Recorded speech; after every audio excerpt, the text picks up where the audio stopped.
WSFA 12 Sports, SEC Media Days coverage.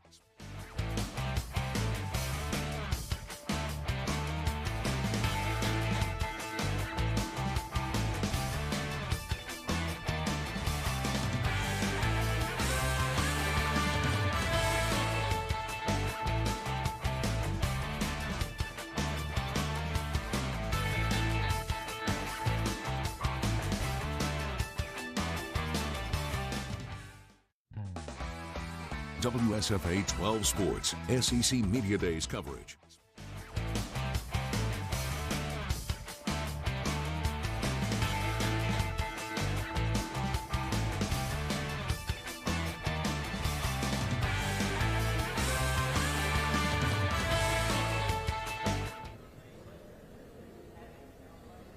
Hey everybody, welcome into our digital live segment here from Dallas, Texas for SEC Media Days. We just wrapped up day 3 of Media Days, 4 schools on the schedule today, but we are talking about the Alabama Crimson Tide.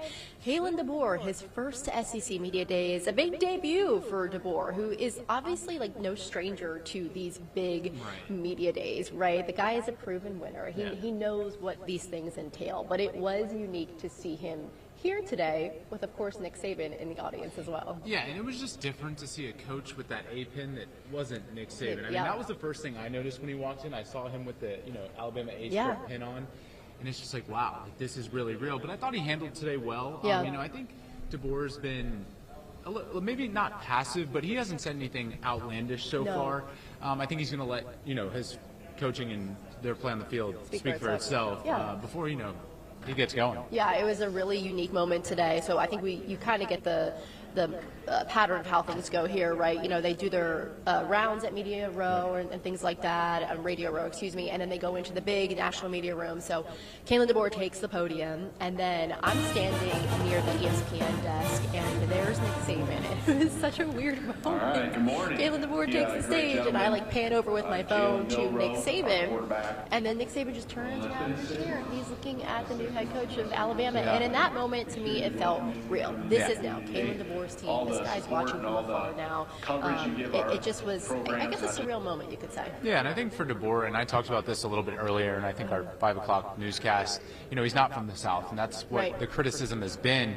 But he's already done such a good job recruiting. They have the number 1 class in 2025, and he's won everywhere he's been. So I think some of the criticisms of him, you can kind of pump the brakes on, because he's already kind of, gotten rid of those notions. Yeah, I agree. And we're going to talk about the recruiting aspect of things coming up at 10 o'clock and what he said during his press conference about recruiting, because he was asked about it. And I think that's a fair question because, like you said, he's not from the South. It's always a big thing. Sure. I remember when Hugh Freeze was hired, I actually asked him the same thing because he actually recruited in this area before. So if you he took over for a guy that, let's be real, did not do a good job of recruiting in the South. No, Brian Harsin did not do a good job at all. But we can talk about that for hours. It's a different topic for another day. Yes, of course. So we're going to have more Kalen DeBoer sound, but he didn't say anything crazy, groundbreaking. Yeah. And usually coaches don't during SEC Media Days. It's kind of you get your rare, Mike Gundy's, the crazy, the crazy ones, but it's pretty calm for the most part. Yeah, pretty calm. And listen, he's been in that position for 6 months now, and we've brought you content from when he was hired, spring games. So he kind of said a lot of almost the same stuff that he's been saying to us in Tuscaloosa. So the national media was here, so they were asking him some of those same questions that you've been hearing, and some of the same answers kind of just came from him today, which is fine. There's people that want to get to know him from outside of our area as well. But he brought with him today 3 key players: Tyler Booker, offensive lineman, defensive back Malachi Moore, and then quarterback Jalen Milroe. These 3 guys sticking around to start the DeBoer era. Yeah, and it was cool because after DeBoer gets done talking, the players have breakout sessions, and these ones aren't recorded by everyone. It's kind of more your typical media scrum. So I know me and Rosie had the chance to go up and talk to Jalen Milroe. And the guy's just a pleasure to talk to. I mean, he's so positive, always has a smile on his face, gives great answers, great insight. He's not one of those guys that's just, saying the same things over and over. Like, he really tells you how he feels. He talks a lot about Because I said this in our 6 o'clock sportscast, but they lost some guys in the portal, and it was like, oh my gosh, is Alabama going to have to clean house? You know, goodness, remember when Caleb Downs went, and then Bond leaves. But when Milroe announced that he was returning, it felt like, okay, Alabama's still going to be Alabama. And I think you see that by the way that everyone has responded to him. Yeah, I think so too. And he also talked about, this offseason, it was tough. And he talked about last season when the turning point for him was that South Florida game. And that was, I think, because he was not the true starter. Like, he did not know he was the true starter.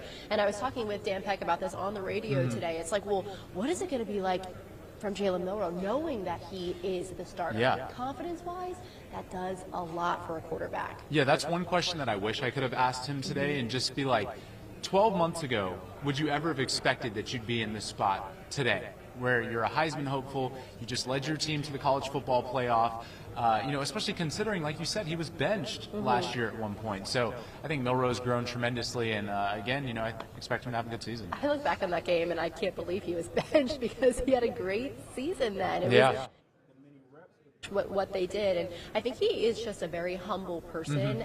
Someone asked him, who are we not giving enough hype to on this team? And he was like, everybody. He didn't just single out a specific player. He was like, no, everybody. Like, we're not getting enough hype for everybody. That's a true leader to me. Yeah, I agree. Yeah. No, he's definitely a team first guy, and that's what he said in that answer. Yeah, we didn't get a chance to get in the breakout with Malachi Moore, but I was actually just listening to some sound to cut for the 10 o'clock, and I don't want to give it all away for the 10 o'clock, but he, was very close to Nick Saban. Obviously, Nick Saban, DB. is defensive mind, and now you're bringing in a head coach that's an offensive mind, right?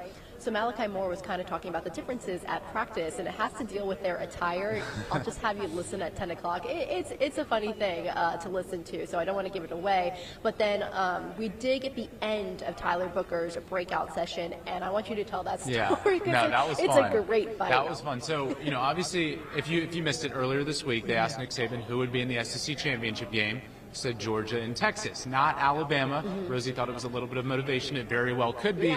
So they asked Tyler Booker about it. He basically said, well, he's not in the building anymore. He's not in our facility. He's in the stadium. So as far as I know, he's an outsider, which Saban would always tell them, don't listen to the outside noise. External, what did he say? Yeah, external conflict? Yes. I think it was. Let me see. You'll have to look it up. But, essentially just saying, hey, we're not going to listen to that. Maybe it was just motivation. And then, of course, he, laughed it off afterwards. It wasn't serious at all. But these moments can always be so fun.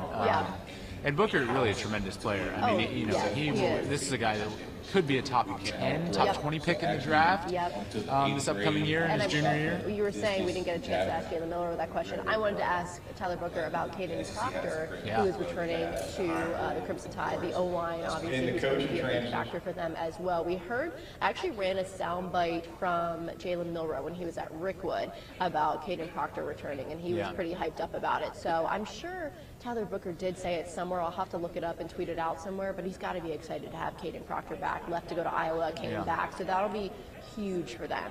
Also, is there anything else from Alabama that we want to mention today? No, I think we kind of hit it all. Yeah, I think we did. Mississippi State and Florida also speaking today, and those were two teams that underachieved.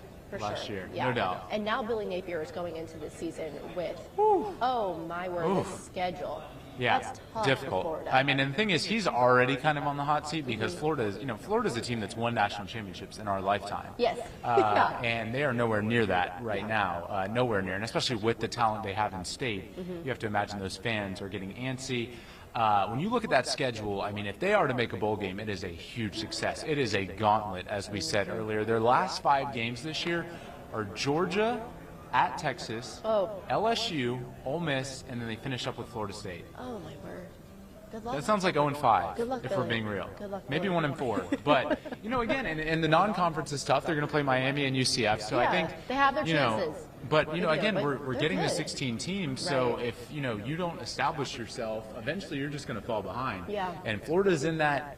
We're getting to that time where they haven't been relevant in 3, 4, 5 years, so we could really be seeing a downswing here. We'll have to see. We'll let it play out. But so they spoke today, and we also had Texas in here today. They were introduced to the SEC today. Steve Sarkisian in the building along with quarterback Quinn Ewers. And we're going to run a bite tonight on Quinn Ewers. I don't want to give it all away right here, but you're going to want to listen to that too, just about being in the SEC and if they deserve to be here, why they should be here, type of thing. So that's coming up at 10 o'clock tonight. And then tomorrow we have 4 more teams, one of them being the Auburn Tigers. So Hugh Freeze, they speak later. It's at 1 o'clock. Afternoon tomorrow. Yeah, and he's bringing in tight end Luke Deal, quarterback Peyton Thorne, and then Highland Home star and defensive end Keldrick Folk, who had an outstanding freshman season. We just had him on our air the other day because of his kids' camp. At his camp. Yeah, and you went to that. Yeah, right. And he was very excited. He told me he was a little bit nervous for this, which I was like, it's all good. It's all good. He heard that this was going to be an interview unlike any other. And I was like, no, it's actually the same thing, just over and over and over and over. So you'll be just fine. So Keldrick's a really nice guy, though. And, he said he was excited to be here. So I look forward to talking with him tomorrow. If you're from Highland Home, we did ask for a one-on-one interview. So we're hopefully getting that tomorrow from Auburn. So don't miss that. But, I think that just wraps it up for today. We are getting out of here Friday morning. So we'll bring you more content Friday night in our shows. We interviewed, if you're from Prattville, you're obviously going to know this name. Honestly, if you're from the Montgomery, anywhere in the River region, you should know Roman Harper.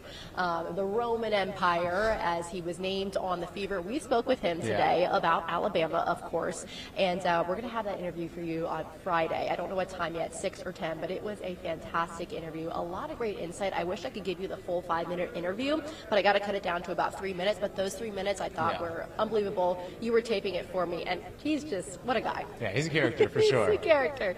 So we're going to have that for you as well. But I think we're going to wrap things up here. We still have some editing to do for our 9 and 10 o'clock shows. So for Davis Baker, I'm Rosie Langello for WSFA 12 Sports Dallas.